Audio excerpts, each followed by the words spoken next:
Right. Good evening, everyone. Welcome in. Sorry that we got a little bit of a late start here, but I think we are all set and ready.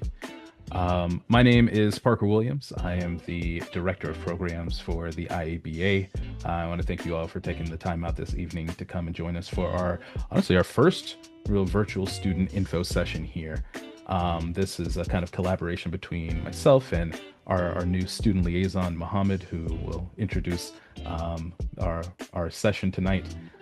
So again, I just want to thank you guys for being here, and I hope you have or gained some new insight and knowledge about the IVA tonight. So, Mohammed. Awesome. Thank you so much, Parker, and also thank you everyone for being here. I'm just gonna go ahead and share my screen. Um, all right. Can you see my screen? Can you see my screen? Yes. Yep, we got it. Awesome. So are you seeing the presenter mode or just general PowerPoint? Just in the PowerPoint. That's presenter mode. There you go. Okay, awesome. So, well, before we get into this tonight, it promises to be a fun conversation. We'll have two amazing people in our midst today. We'll have Brandon and Anu. We'll do a bit of introduction later, and then they'll tell us, their career paths, how they, what's it called, pass the exams, and how they position themselves within the industry, as well as, how the role IBA played in their journey. And then you guys in the audience will have the chance to, ask questions, and then we'll share some of the opportunities available within IABA. However, before I dive into that, I would just like to give a brief intro about IABA.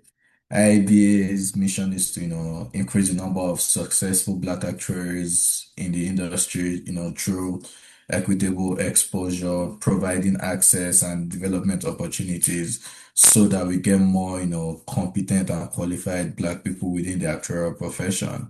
And we've been doing this for over 30 years now. And so, yeah, the goal is to, expand access to the industry, to the actuarial career. We want to accelerate the advancement of, Black actuaries, for them to not just enter the profession, but also rise through the profession, and then want to, build that sense of, strength and representation. So I would introduce, our first speaker. We'll have Brandon, right? Thank you so much for taking the time, to join us today. And I will let you do a thorough introduction of yourself, but just a brief overview. Brandon has about over 20 years plus within, the life insurance and annuity space, and most recently with, I think, Lincoln Financial Group. And he is a fellow of the Society of Actuaries, and also he has a master's in actuarial science from Georgia State University. Also, he's been very involved, within IABA, leading various what's it called initiatives. He's led workshops, and if I recall correctly, Brandon, you are a board member, right? Right. Yeah, I'm the current vice president of the board for IABA. Yeah. Awesome. Yes, yes, please. Thank you so much.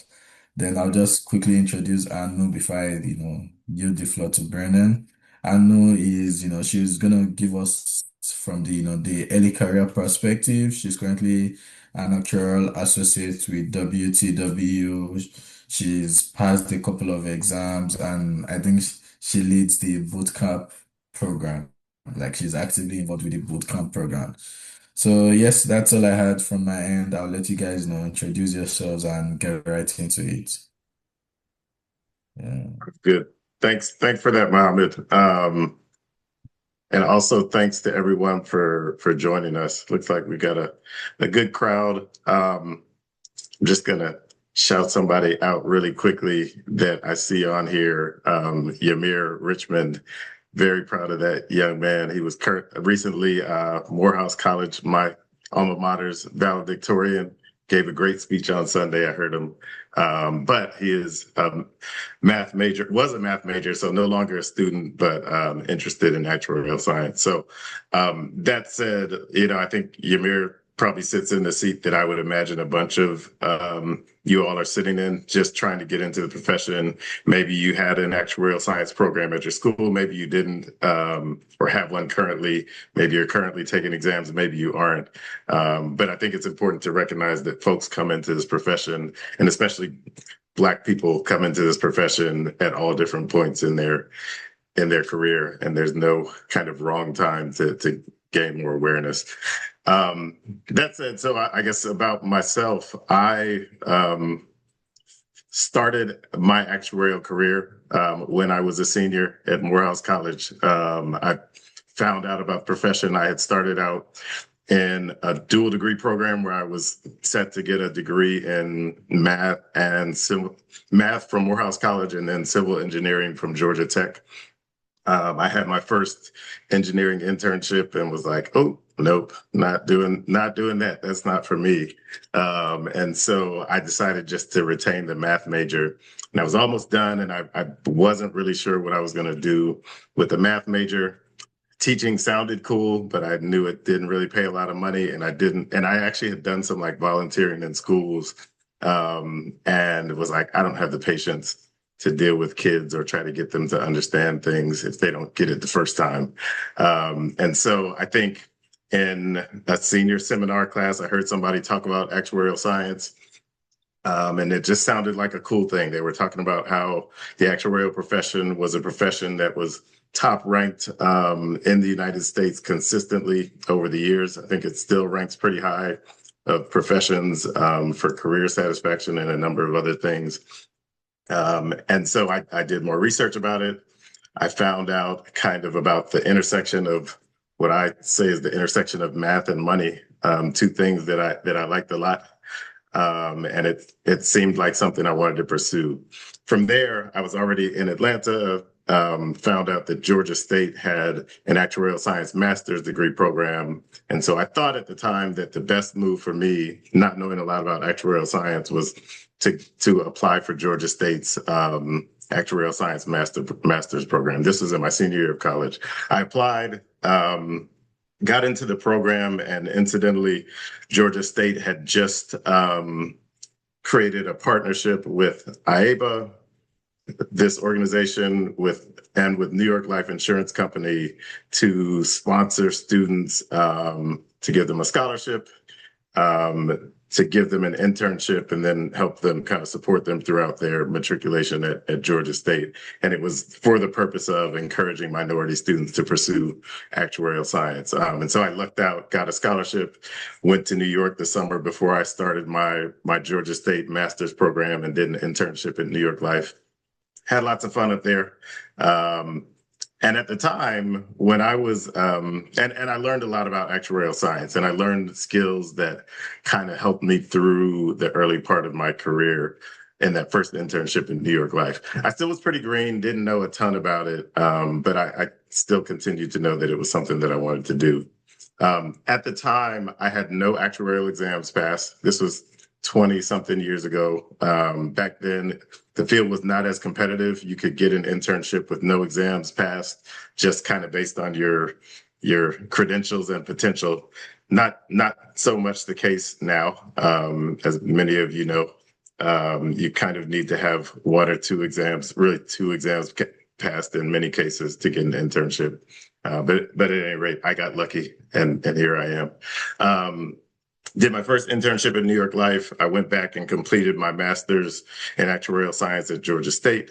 And my second summer, I had an internship at what is now AIG, one of the larger insurance companies in the country, based in Houston. I currently live in Houston, and I've been here ever since then for the last 20 or so years. So that was kind of the start of my career. Got my first actuarial job. Started taking exams, eventually started passing exams, went through the exam process for the most part at AIG, went through a rotational actuarial program while I was there. And then I got my associateship eventually.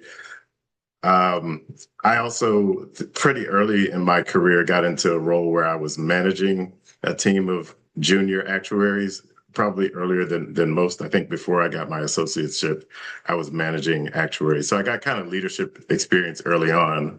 And I'll say to some extent that was at the expense of exam progress. I took a really long time to finish my exams. I am a fellow now, but we can talk about my journey through exams as well if you all have questions. I'll just say it probably took longer than many people that you'll ever hear of going through the exam process. But I'm a fellow of the Society of Actuaries. At the end of the day, I made it, so maybe encouragement for folks if you've taken an exam before and failed, or even if you've taken more than one and you think it's taken longer than you might think.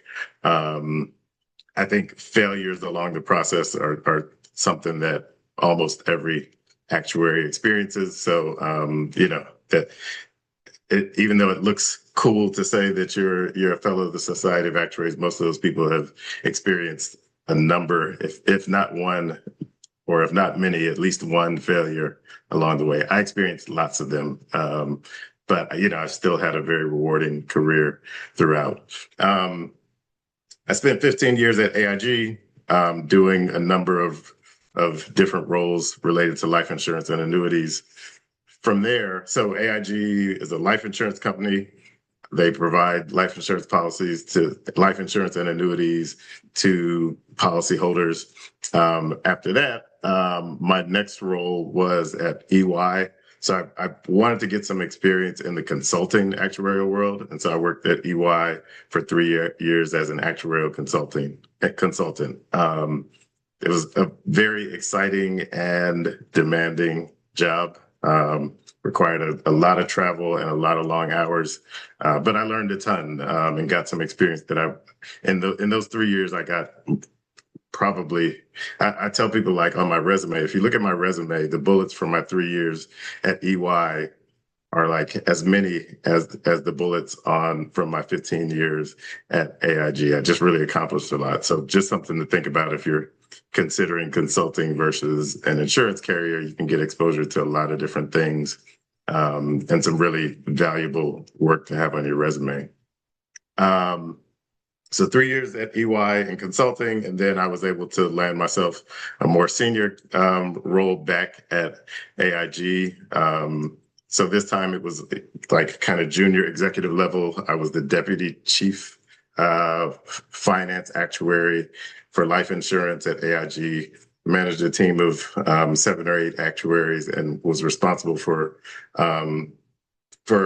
basically ensuring that the life insurance portfolio, like broad kind of oversight over our portfolio of life insurance business, and making sure that it was profitable and complied with all of the things that life insurance needs to comply with as it relates to actuarial work.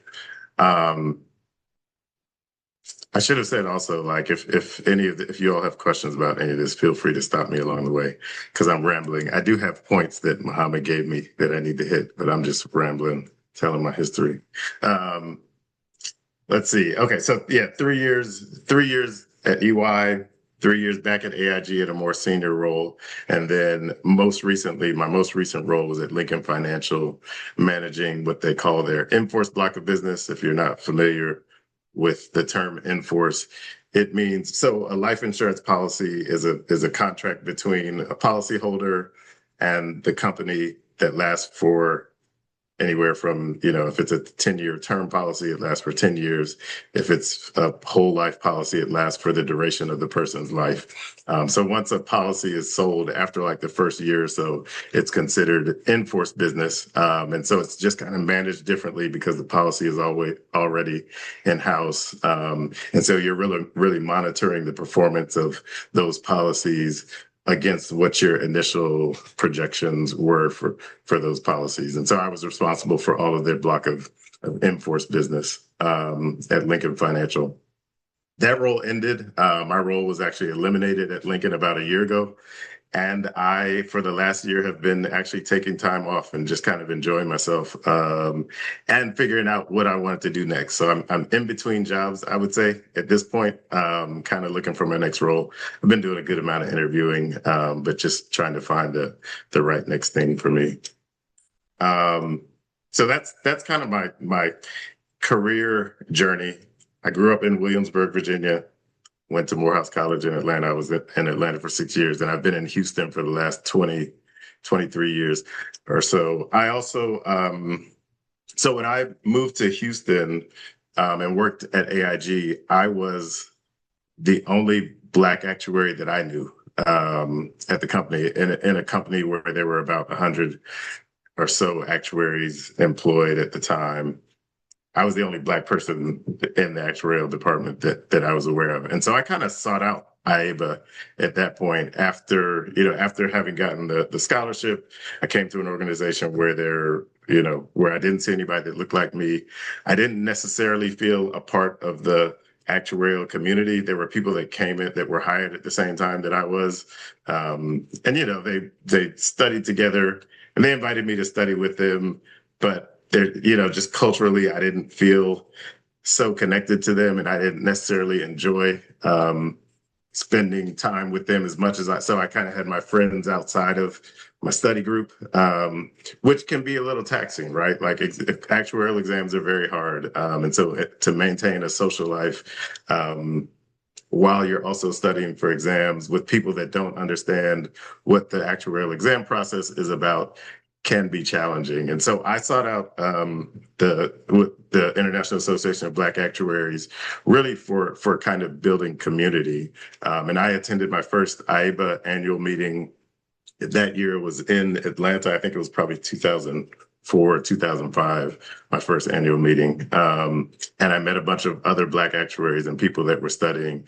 And so from there, I was like, we need to build this everywhere. And so I found out that there were city affiliates all over the country, and eventually we started an affiliate of IABA here in Houston. So we now have a community in Houston of about 40 or so Black actuaries, at least on the distribution list, of people that are pursuing the profession and are, just to kind of building the community, sharing exam tips, studying together, celebrating each other when we pass, and that kind of thing.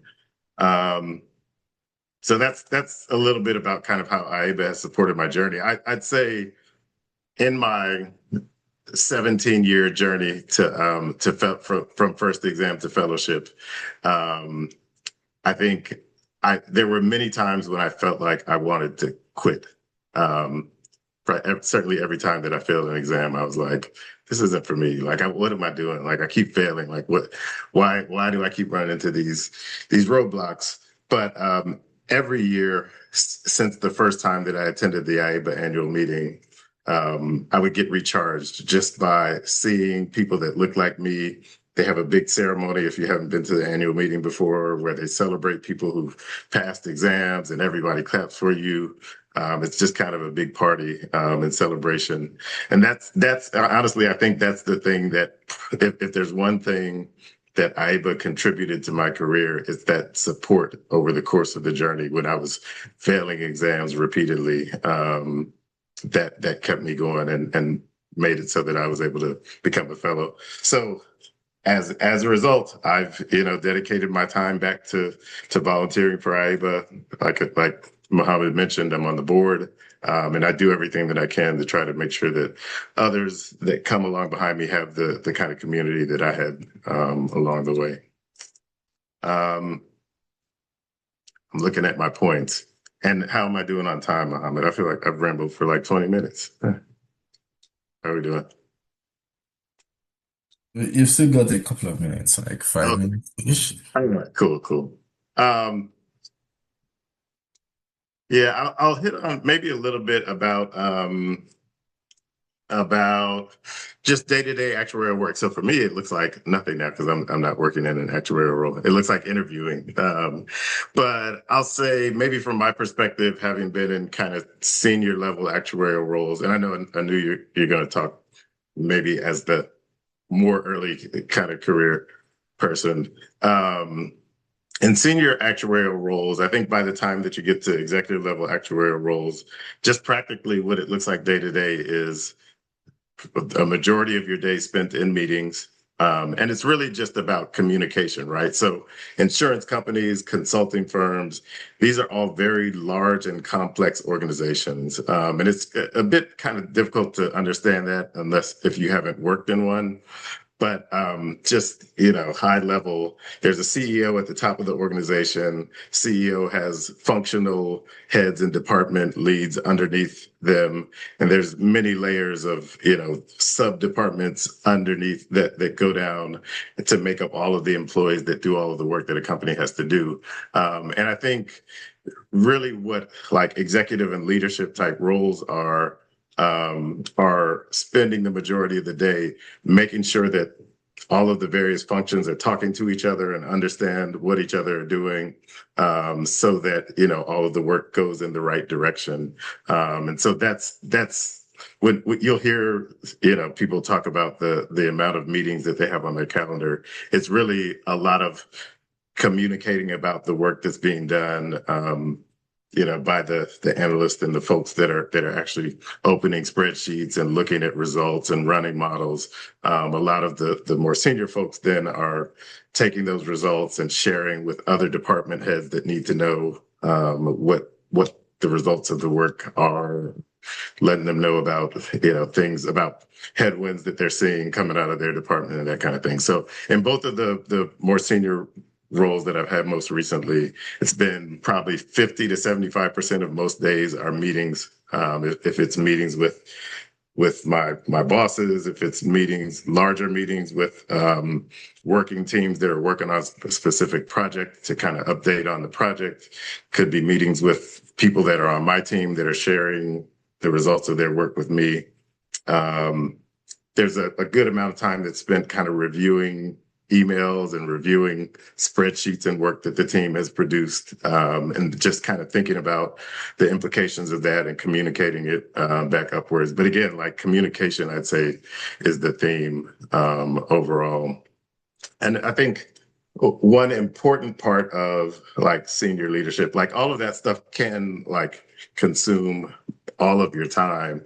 I think it's important like for senior leaders to carve out, because you're responsible for your calendar, it's important to like carve out 3 or 4 hours per week to just kind of refresh yourself or read up on topics that are going on in the industry and kind of keep yourself fresh on emerging topics or emerging ideas in the industry. And so that's kind of something that you have to do, but it's not like prescribed in your calendar. So that was kind of a typical work week, the balance of work for me as a more senior leader. I will stop there. I've said enough, and I'll turn it back to Mohammed. Awesome. Thank you so much, Brandon. That was super detailed and comprehensive. So yeah, thank you so much. And so I would hand it off to Ando to give us, from a early career perspective. We've heard from the senior professional. Now let's hear from, from an early career perspective and more on the day-to-day, into the weeds task. So yeah, thank you. Over to you, Ando. Thanks, Mohammed. Good evening, everyone. My name is Anu Ogurumbi. I just got my ASA, well, 2 years ago now. I'm working towards my FSA. It has been a long journey. But I guess I'll start from how the whole journey unfolded for me. So I'm like maybe not like Brandon, but I've actually wanted to be an actuary since I was in 10th grade. I found out about the profession from like my first grade teacher's husband. We used to have dinners, and he's a lawyer, and he had one time put an actuary on the stand, as a witness, and he was so impressed by the kind of factual information that the actuary had.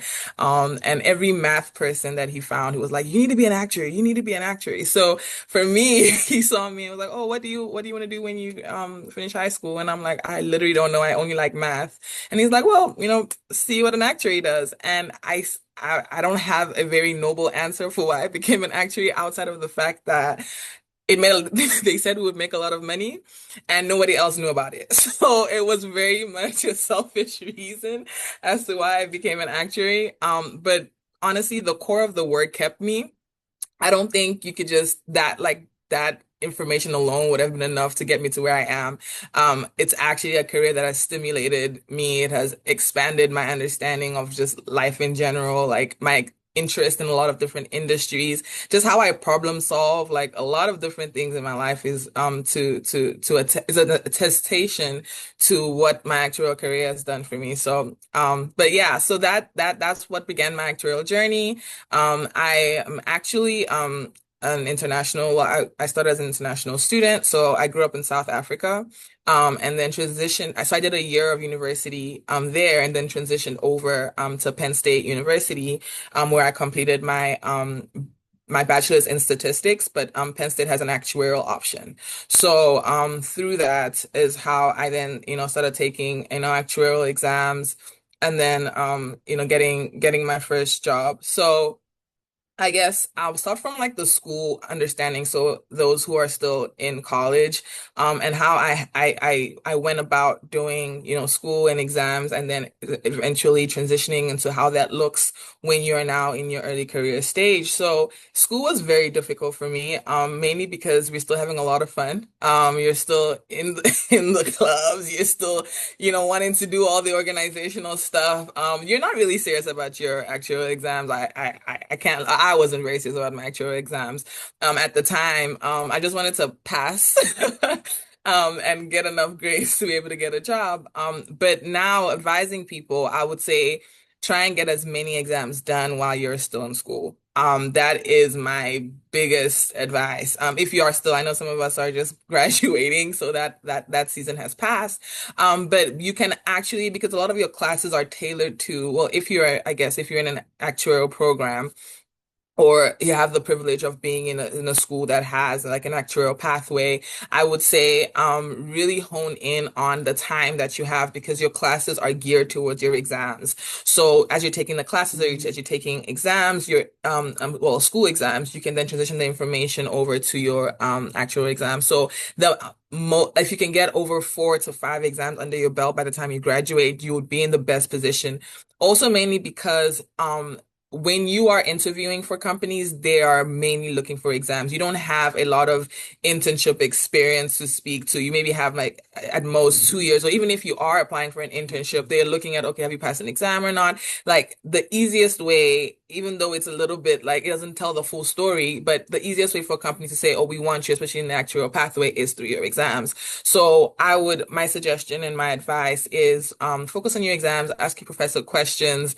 You have them at your disposal. You're already paying tuition, so you don't have to rely only on coaching actuary or TIA to help you through coursework. So that's one of my biggest points is, really honing on your taking your exams as much as you can.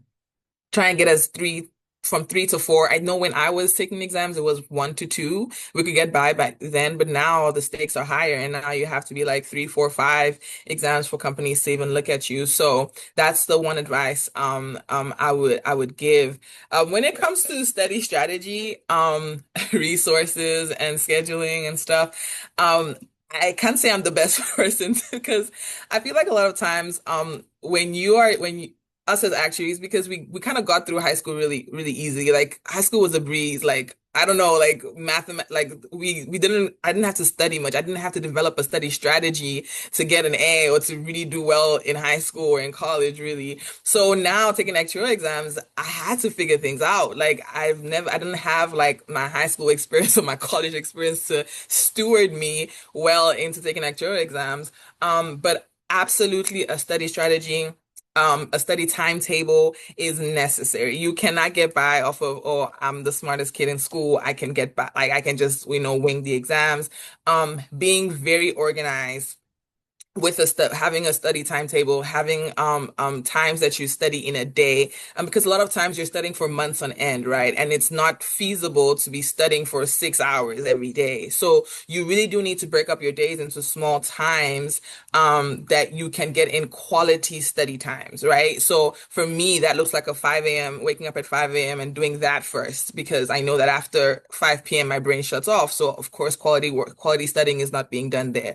So you really do need to like know your schedule, know what times your brain is the most alert, and have that only be a study time. So starting early, if you know your exam is maybe in, I don't know, June, starting in February, building out a study schedule and sticking to your timetable. Of course, allowing time for family and friends and social and school, allowing that time, but let that your study time not be messed with is what I would say. And then being consistent with that. That discipline is very much needed. I think discipline is one of the biggest things.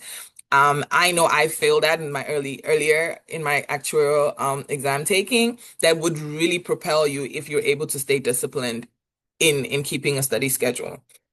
So that's what I would say. In terms of resources, I'm sure most of us are familiar with coaching actuaries and TIA. But I also think studying with people who are taking the same exam as you is also really helpful if you have the opportunity to, if maybe if you did the boot camp, or you know a group of actuaries, or your school, you have people in your classes, like being the person who sets up a study group, right?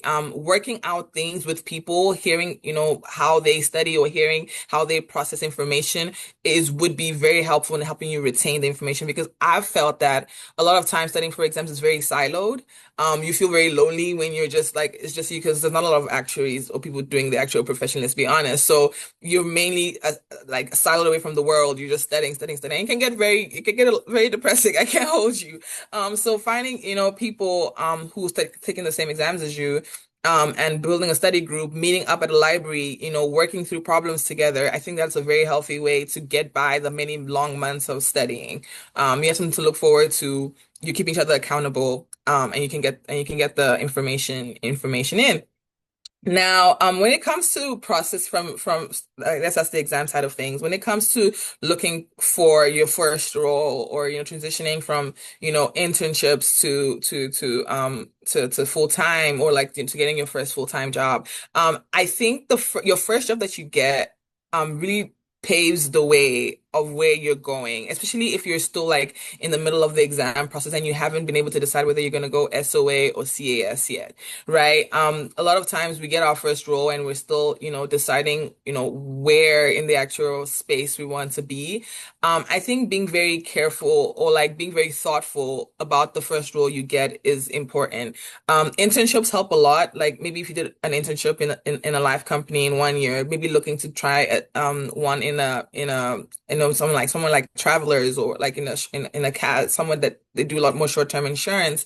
Like diversifying your internship experience would be very helpful to know, like, okay, when you go into your first role, what to think about or what to pick, because you develop a lot of skills that help you then with taking further exams, after ASA, or like closer to the getting your ASA mark, like your work and your studying start to merge, and it becomes a little bit easier to study. So I think being very thoughtful about the pathway that you're going.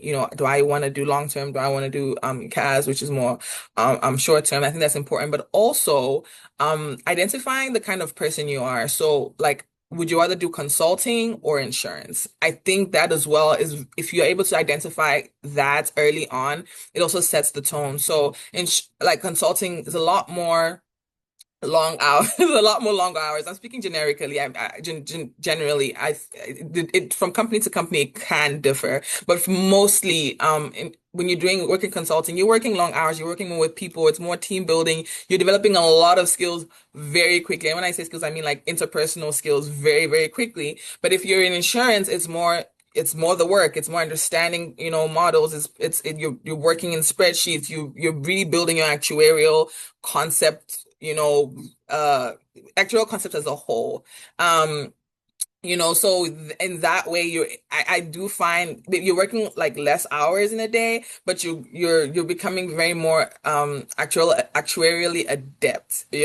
With consulting, you're doing a lot, not only actuarial work, you're doing a lot more other kinds of work. So the kind of person you are really feeds into like what pathway you take when it comes to choosing SOA CAS, when it comes to choosing insurance versus consulting. Those are things that you definitely have to look at when looking for a job. 'Cause sometimes I know we get stuck in, oh, I just want a job, right? Oh, I just need to get a job. But sometimes it's like you also interviewing companies, you're also seeing the trajectory of your life, you're also seeing like where you want to end up in. And I think that's very important. And those are things like I would have done differently. I just took the first job that came, right? But if I knew like, okay, if I'm working consulting, maybe it might take me a little bit longer to get my ASA, it might take me a little bit longer to get my FSA, but I have a lot more skill set, to use. But if I'm doing insurance, I can get past my exams pretty quickly because there's more time. But I need to work harder to develop my, team building skills or whatever. But as I said, I'm speaking very generally, so take it with a grain of salt. But yeah, those are things I think you need to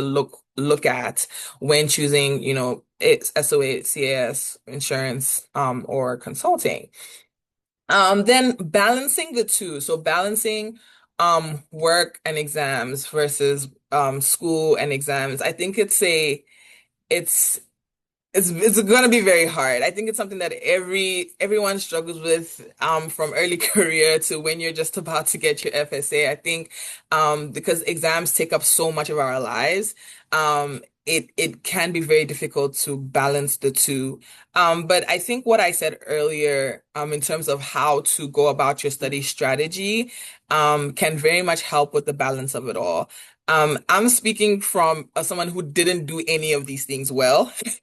So I'm advising from like what I would do better, right? So um a lot of I've seen like because we're studying for long hours, if I'm able to dedicate, as I said earlier, like 2 hours, then I can do my work efficiently. Like I'm not worrying about, oh, I still have to study, later in the night or whatever. So in consulting, I'm able to like, okay, put everything into my work, be innovative, take initiative, do work well, send quality work to senior peers.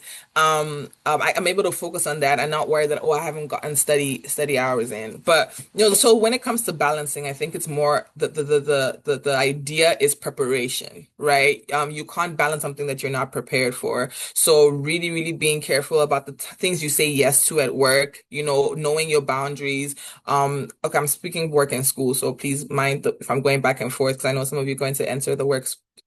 But even, in school, like what you're saying yes to socially, what you're saying yes to, like when it comes to different organizations that you're in school, like of course you can't say no to taking to handing in homework, but like, using that to like help with your studying. So yeah, I think preparation is really the big key in terms of balancing exams, life, school, work, like all of the above. When it comes to, I'm gonna move on to a little bit in terms of like like your first year in like in a workspace.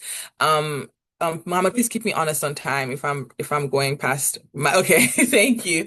I think in terms of work, especially if you're entering your first role, I think don't be scared. Don't be Yeah, I would say don't be scared to set boundaries early. I know it's a little bit wild to say because like, oh, they just gave me this opportunity and now I'm saying no to work. I'm not saying say no to work. I think use your choice of words wisely or how you approach certain projects.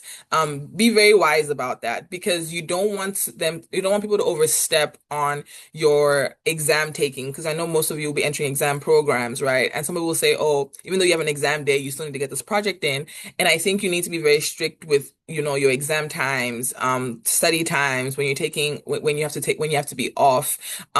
Because a lot of people, someone once said this to me, your exams are the only things that you have for yourself. Anything that you do for work is going to be used by other people, but your exams are the only things you carry when you leave the company or when you leave anything. So in your early stages, prioritize getting through or finishing your exams. It's super important. Enter the workspace knowing that, if I can get through my exams in the next 2, 3 years, you're still in your early career. You can still, you can still put forth your best foot in projects and stuff.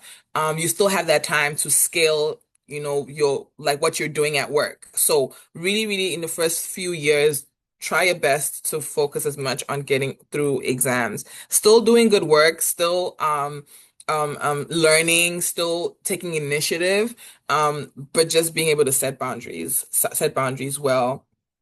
In terms of preparing for like interviews or getting, yeah, like just putting your skills out there.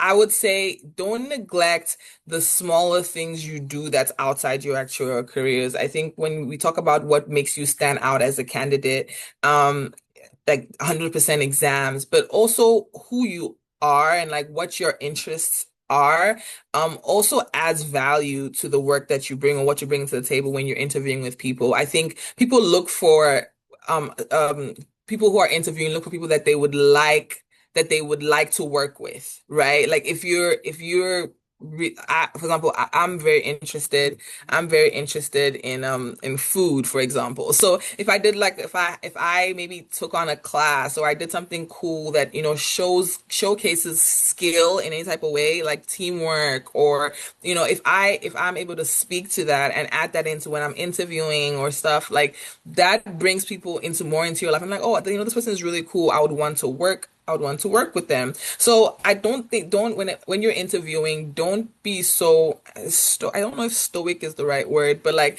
don't be so, oh, I'm an actuary, I only study, I only do this. Like I think as well, bring in your full person into an interview, make yourself relatable, speak to the really, really good things that you've done outside of just, school, outside of just, the actual career. But yeah, I think my admonition to everyone today is like really, really keep going. The actuarial profession has been very rewarding to me. It has stretched me in many different ways. I'm very involved in my church and I do a lot of things for them that I learned from my actuarial profession, right? Like, so you are able to use so much of what you're learning at work, what you're learning at school to help people solve problems outside of the actuarial field. Your actuarial understanding is not just limited to a spreadsheet, like it goes beyond that. And we are so useful in so many different ways. So keep that in mind whenever you're interviewing, whenever you're like looking for the next opportunity is how can I make the world a better place with what I have actuarially. But yeah, that's the end of my spiel. Thank you so much. Thank you, Anu. We are going to transition now into our kind of Q&A portion. So if you have any questions for either Brandon or Anu or even Mohammed, I'm sure can answer questions about somebody who's just finishing school. Please put them in the chat or raise your hand or anything, and we'll call on you and I'll pin Brandon here.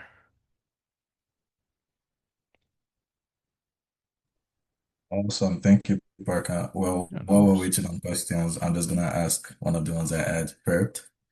So I'm curious, from both you both have been in the industry.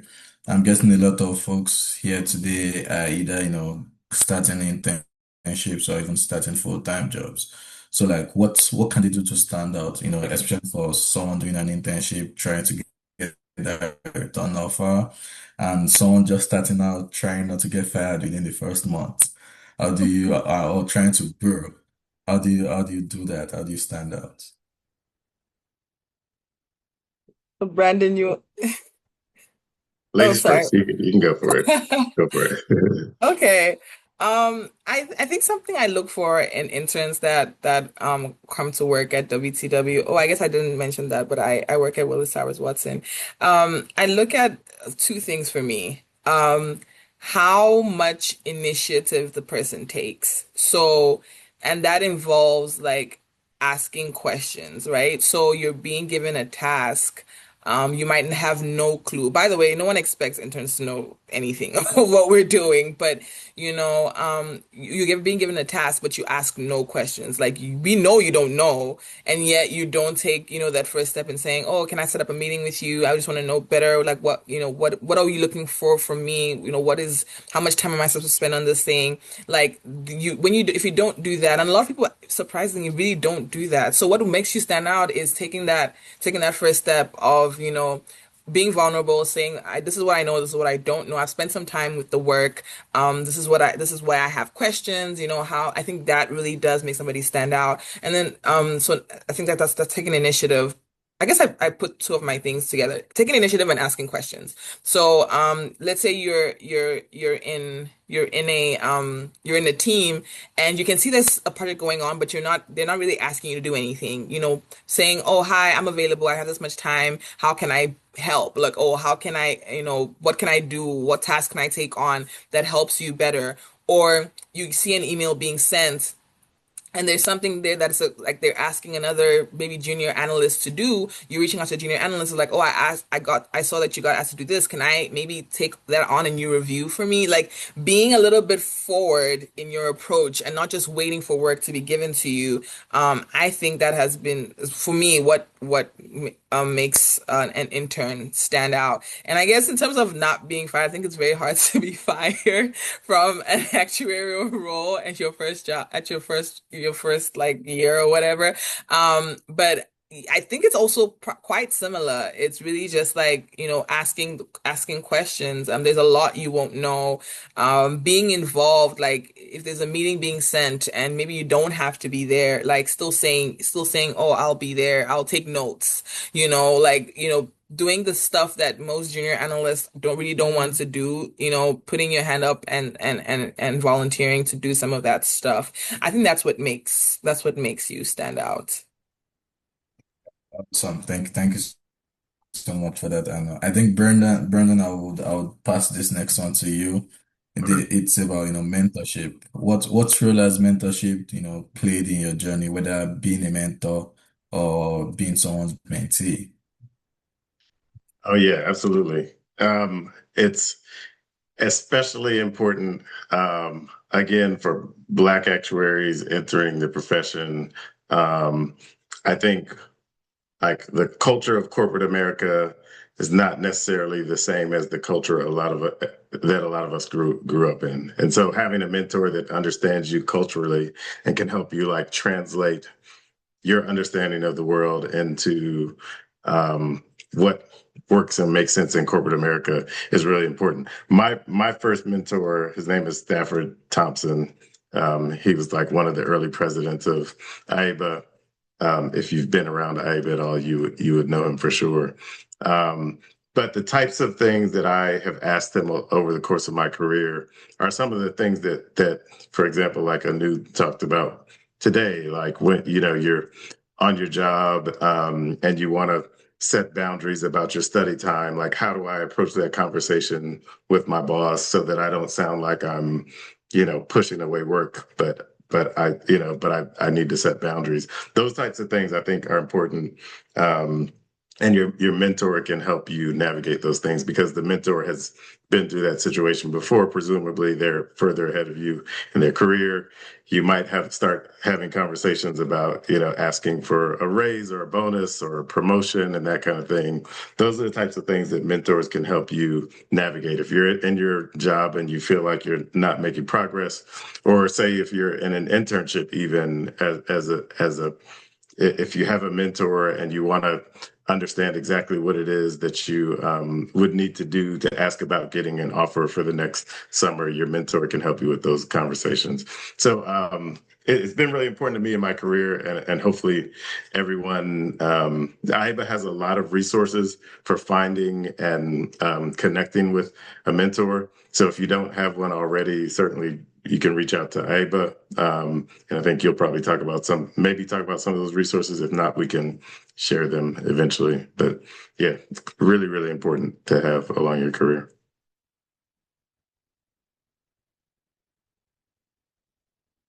Yep. Thank you so much, Brandon. I can attest to that.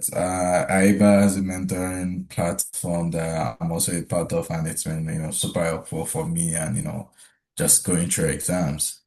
Yeah, I would give a quick pause for any of the participants that wants to, ask a question live before I read off the next one. Mm, all right, I don't see any raised hands, so I'll just go ahead. So I think the my next question would just be, and I know we're running up on time. Sorry, go ahead. There's one in the chat too, Ma. Just want to make sure you saw Oh, that. But oh, uh, okay. Yeah, you can take that. yeah, It's yeah. So PhD and you're not going to be done. You're going to be advanced in age. I don't think that's going to be a problem for you. We have even within IABA, there's tons of people who are career changers that have started in the career at older ages than 30. that have started in the career at 40. What matters is if you've passed exams and demonstrated that you have an aptitude for the work, you should be fine. I think that's all that matters. I don't know. I knew Mohammed. Feel free to chime in if you disagree. No, I agree. I don't think anyone age discriminates. So it's really just about how many exams you have, and how willing you like, yeah, the amount of work that you can take on and you can do. Well, thank you so much to our speakers. I know we're still having, more questions. I don't know if you guys don't mind, we can, you guys can connect to the speakers, on LinkedIn, share their contacts and just send an email to AIBA and would, necessarily direct you to the right person. However, before we go, I would just love to give a quick plug of, regarding some of the programs available through IABA very quickly. So I think the biggest one that almost everyone knows about is our scholarship. IB gives scholarships to students, across all the levels from undergraduate as a freshman to graduate student. Say you're doing PhD, you can get up to $5,000 annually.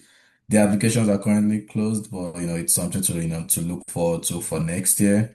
Then in terms of exams, there's an helps you, study and pass exams. Also, I'm an alum of the exam prep program for exam P, and it was really helpful. So this is me saying, if you're preparing for these exams, find your way in. Also, there's a boot camp that happens during the summer. I think before the annual meeting, I think Yeah. application is also closed for this, but talk to her. No, I don't know how that works too much, but you have Annie there, talk to her. She might be able to do some magic. Then I think this is where I put the plug for the 2026 annual meeting also. It's in Charlotte, North Carolina from the 5th, 6th of August. It's always, an interesting opportunity. I think one particular thing I want to highlight here is, as a scholarship winner, you generally, get an opportunity to attend. And secondly, even if, there's a resume book that you are able to, submit your resume before the conference to put yourself out there in front of these companies. I would say try and get your resume in regardless of what happens. And that way, you get almost right of first refusal to, opportunities within those companies. And then aside all of that, we hold monthly coffee conversations with actuaries, industry leaders regarding the different industries, different trends, and career development opportunities. And also IB as a what's it called? As a career connections, career center on the website, whereby you can, go in, look for actuarial specific jobs if you're looking for jobs, if you're looking for internships. And then finally, I would just love to end this with, whether you're going to a school, as we've heard during the conversations, a lot of folks did not start out as, actuarial science majors or even knowing if they were going to be actuaries.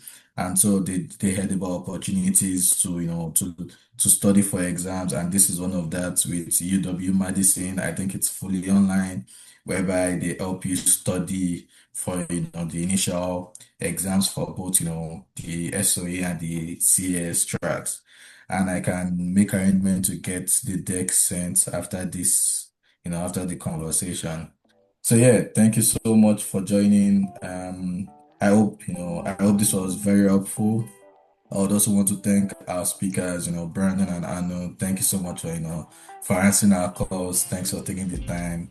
It was super great to hear from you, and we really appreciate, you being open with us. So yeah, Parker. Absolutely. I'll end this out here. Thank you guys again for attending tonight. This is not the first and last virtual info session that we're going to have. So please connect with us as much as possible. Go online, get involved with IABA. It is such a valuable organization for people in this field, especially Black people. You can feel free to email me myself Parker at blackactuaries.org if you have any questions or need me to connect you to where you need to go. We are very, very accessible here, so I want to make sure everybody gets as much value from this organization as possible. Thank you again to Brandon, Anu, and Mohammed for your work, and you all have a good rest of your evening. All right.